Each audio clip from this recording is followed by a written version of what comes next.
आपसे लोकसभा चुनाव में आशीर्वाद मांगने आया हूँ। आशीर्वाद एक नेता की हैसियत से नहीं, एक भाई और बेटा की हैसियत से आया हूँ।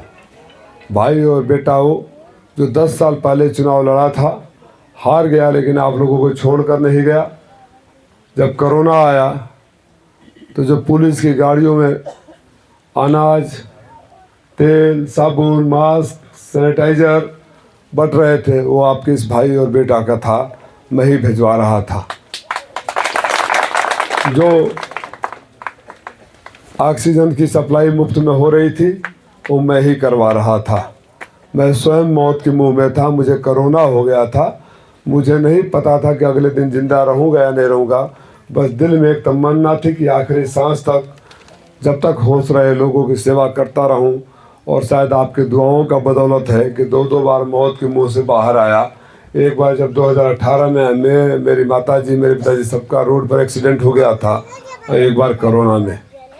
रही बात आदरणीय प्यारे जी बोल रहे थे अगड़ी और पिछड़ी की। आप ये बताइए, दिल पे हाथ रखकर बीमार पड़ते हैं तो जात पूछ कर जाते हैं डॉक्टर के यहाँ? कोई बोला है कि मेरी जात का डॉक्टर होगा तब उसी के यहाँ जाएंगे? कोई भी एक आदमी नहीं ना।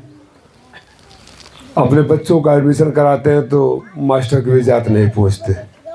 और भगवान न करे कोर्ट कचहरी में जाना हो तो वकील की भी जात नहीं पूछते। लेकिन जब आपको वकालत दिल्ली में करवाना हो तो जात का सोच लेंगे, तो वहीं से परेशानी शुरू होती है कि फिर आपके बीच कोई दिखाई नहीं देता है। अशोक भाई चले गए, बाबा साहब अम्बेडकर की बातें कर रहे थे। बाबा साहब अम्बेडकर ने आप सबको बराबरी का अधिकार दिया, सही बात है। एक वोट का हक मेरा तो एक वोट का हक आपका है। लेकिन बाबा साहब अम्बेडकर ने सपने में भी नहीं सोचा होगा कि आज़ादी के 75 साल बाद हमारे देश की 85 करोड़ आबादी 5 किलो राशन पर जिंदा रहने वाली कौम बनकर रह जाएगी। और प्रधानमंत्री जी बोलेंगे कि दुनिया में देश का डंका बज रहा है। 5 किलो अनाज पर जिंदा रहने वाले दुनिया में डंका कैसे बजाएंगे प्रधान? आप जैसा बुद्धिमान आदमी यही बोल सकता है और कोई नहीं बोल सकता है। और आपने घोषी में प्रत्याशी कैसे भेज दिया? आपका हक था कि आप पूछते कि हे माननीय मंत्री जी, आप अपने बेटे के लिए वोट मांगने आए हैं, कोई 5 काम बता दीजिए जो हमारे लिए आपने किया हो। पूछोगे ना आप?